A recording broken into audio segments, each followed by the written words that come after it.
Bonjour et bienvenue sur Kazako.com. Dans cette nouvelle suite de vidéos, nous allons commencer par définir ce que c'est qu'une suite de Cauchy dans un espace vectoriel normé, en donner quelques exemples très intéressants, puis énoncer 3 ou 4 propriétés et les prouver. Premièrement, qu'est-ce qu'une suite de Cauchy? On dit qu'une suite UN d'éléments d'un espace vectoriel E est une suite de Cauchy si et seulement si, pour tout epsilon, il existe un rang à partir duquel, pour tout P et tout Q, c'est-à-dire deux indices supérieurs ou égaux à ce rang, la différence entre ces deux indices est strictement inférieure à epsilon. C'est-à-dire que si je dessine ma suite, il existe un rang, c'est-à-dire un grand N, tel que à chaque fois que je prends deux éléments ici, l'image de ces deux est toujours inférieure à un faisceau de rayon epsilon. Ou, si on veut montrer ça dans R2, c'est-à-dire je peux avoir un rang à partir duquel toutes les suites d'indices UP, UQ tels que P et Q soient inférieures à ce rang, ils aient tous une distance qui est inférieure à epsilon. Donc par exemple epsilon sur 2 si on veut ou autre. Donc pour tout epsilon supérieur à 0, il existe un rang à partir duquel deux indices de la suite supérieure à ce rang ont une distance inférieure à epsilon. Il y a deux définitions équivalentes à celle-là, et je ne montre pas l'équivalence, je vous laisse la montrer. La deuxième définition, c'est pour tout epsilon supérieur à 0, il existe un rang, tel que pour tout n supérieur à ce rang et pour tout p entier, un plus p moins un est strictement inférieur à epsilon. En fait, c'est la même chose, car si n est supérieur à ce rang, n plus p, pour tout p entier, est aussi supérieur à ce rang. Donc c'est comme si on avait pris deux indices supérieurs à ce rang. Et je vous laisse montrer l'équivalence entre prendre P et Q quelconque et prendre N supérieur au rang et P quelconque. Donc à vous de montrer cette équivalence.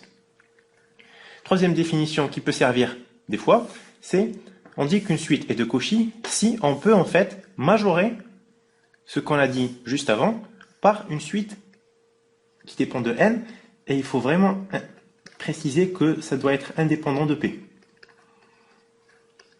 C'est-à-dire, il existe une suite de réels positifs, parce que ici c'est une norme, qui converge vers 0, et en plus, pour tout n et pour tout p, c'est-à-dire pour tout entier, un plus p moins un soit strictement inférieur à alpha n, qui est indépendant de p. Et en fait, ça veut dire quoi? En faisant tendre n vers l'infini, on va trouver ce rang, tel que pour tout n supérieur ou égal à ce rang, pour tout p appartenant à n, car le p est fixé dans toute la démonstration, on est un plus p moins un est inférieur à epsilon. Et on revient à la seconde définition que j'ai montrée ici. Donc, trois définitions. Soit, à partir d'un certain rang, les deux indices sont supérieurs à ce rang et la différence entre deux suites est strictement inférieure à epsilon. Soit, à partir d'un certain rang, il n'y a que le n qui est supérieur à ce rang et le p, n'importe dans n, un plus p moins un est inférieur à epsilon. Soit, on arrive à majorer l'écart entre ces deux termes par une suite qui ne dépend pas de P et qui tend vers 0 en plus l'infini. Nous allons voir des exemples à cette histoire de suite de Cauchy. Premier exercice, si une suite vérifie cette inégalité, c'est-à-dire qu'il existe un cas entre 0 et 1, tel que pour tout n, un plus 1 moins un est inférieur à k, un moins un plus 1.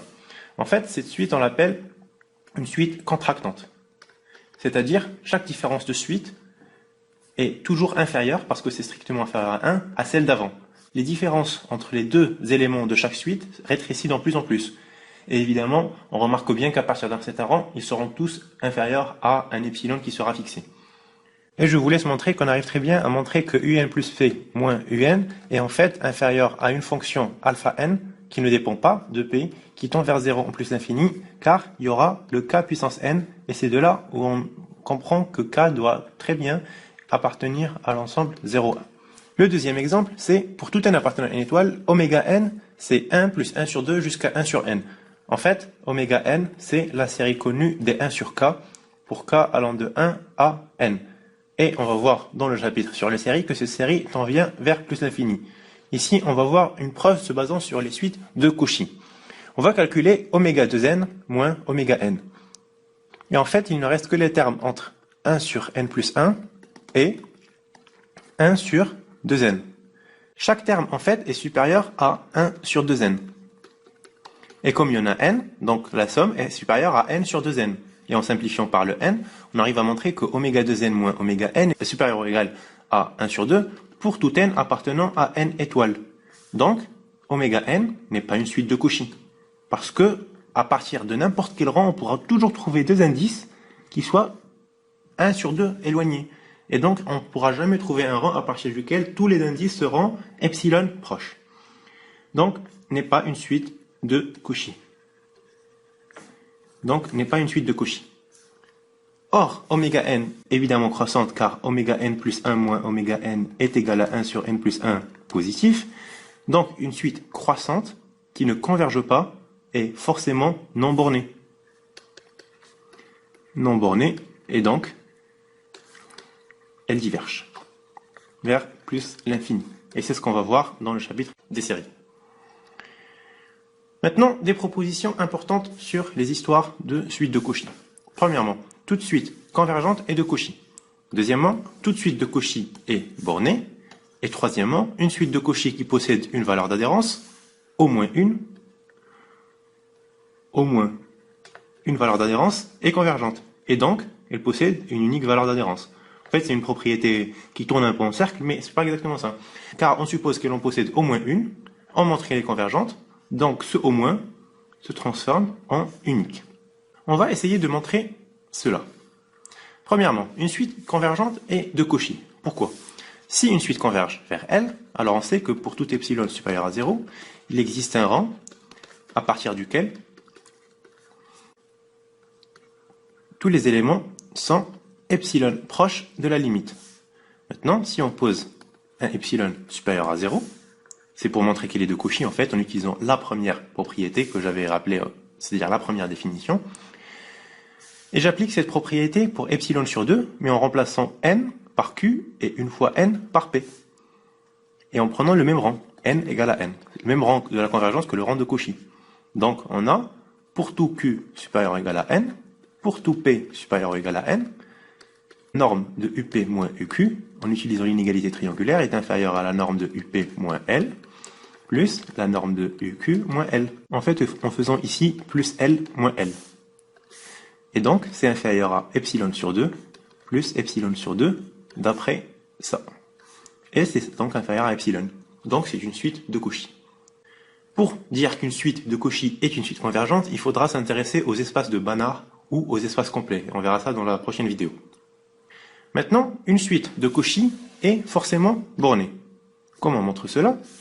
On prend un epsilon égal à 1 dans la définition de la suite de Cauchy. Donc, pour tout p supérieur ou égal à au rang qui est induit par le 1, pour tout q supérieur au même rang, on sait que up moins uq est strictement inférieur à 1. On pose, en fait, p égale à n1. Donc, pour tout q supérieur ou égal à n1, on a la norme de uq, c'est la norme de uq plus un1 moins un1. Et c'est inférieur à la norme de uq moins un1 plus la norme de un1. Et ça, tout simplement, en remplaçant ici p par n1. Et donc, ça, je peux le majorer par 1 d'après la définition de suite de Cauchy, et le reste, ben, c'est une constante. Donc, c'est une suite bornée à partir du rang n1. Et une suite bornée à partir d'un certain rang est une suite bornée, donc un est une suite bornée, car elle est de Cauchy. Donc toute suite de Cauchy est bornée, toute suite convergente est de Cauchy. Et dernière propriété, nous allons montrer que toute suite de Cauchy admettant au moins une valeur d'adhérence est une suite convergente. Alors, elle admet déjà une valeur d'adhérence, c'est-à-dire il existe une extractrice strictement supérieure à 0, telle que U indice phi de n, tend vers 0 plus l'infini. C'est-à-dire, pour tout epsilon supérieur à 0, il existe un rang n1 appartenant à n, tel que pour tout n supérieur ou égal à n1, la distance entre u phi de n et cette valeur d'adhérence est inférieure à epsilon. Deuxièmement, c'est une suite de Cauchy. C'est-à-dire, pour tout epsilon supérieur à 0, il existe un rang n2 appartenant à n, tel que pour tout p supérieur ou égal à n2, pour tout q supérieur ou égal à n2, la différence entre uq et up en norme est strictement supérieure à epsilon. Là, en fait, on va l'appliquer pour epsilon sur 2 pour bien tomber sur le epsilon à la fin. Comme phi est strictement croissante, on sait que phi de n est toujours supérieur à n. Je vous laisse le montrer par récurrence. Donc, phi de P est toujours supérieur à P, qui est supérieur à N2. Maintenant, il suffit de poser N comme le maximum de ces deux rangs. Poser un epsilon supérieur à 0 fixé quelconque, de choisir ça comme rang, et de montrer que la suite converge. Donc, pour tout n supérieur ou égal à n, la norme de un moins lambda, qui est cette valeur d'adhérence, est strictement inférieure à epsilon. Pour montrer cela, nous allons se baser sur ce principe. On prend un n supérieur ou égal à n, donc phi de n est forcément supérieur ou égal à n qui est supérieur ou égal à grand N, et donc la norme de un moins lambda. On ajoute ici en fait u phi de n et on le retranche.